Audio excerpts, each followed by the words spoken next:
नमस्कार, मी महेंद्र शेळके, विस्तार अधिकारी, समर सोशल फाउंडेशन कोल्हापूर यांच्यामार्फत अँटॉक्स-डी आणि अँटॉक्स-टी याचा वापर आपण नॅरोपॅथीमध्ये ज्या जखमा झालेल्या त्यासाठी करतो आणि आपण आता डायरेक्ट पेशंटशीच बोलूया. तुमचं नाव सांगा. माझं नाव संभाजी तुकाराम कर्जुले. काय झालं होतं तुम्हाला? हे गँग्रीन झालं होतं. फुटकुळी आली ती बारीक. बरं. कणगळीच्या शेजारच्या बोटाला. बरं. आणि नंतर मग त्याला होल पडलं.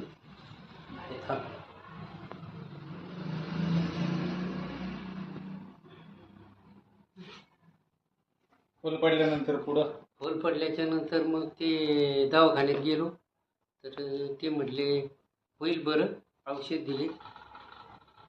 आणि नंतर मग घरी आलो तर घरी ते काळं पडत चाललं. काळं पडल्याच्या नंतर डॉक्टरने सांगितलं ते बोट काढावं लागेल. मग ते बोट काढलं तर त्याच्या शेजारचे 2 काळे झाले. परत ते काढल्याच्या नंतर परत 2 काढले.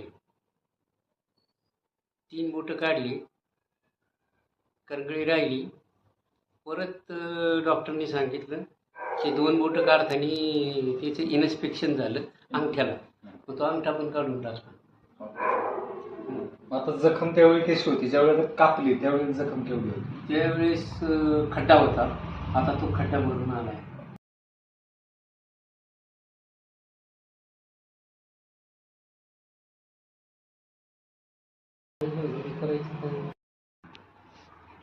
काय वापरता आता हे तुम्ही? डी. अँटॉक्स-डी वापरता. किरकोळ आहे. काय टेन्शन तुझ्या आता?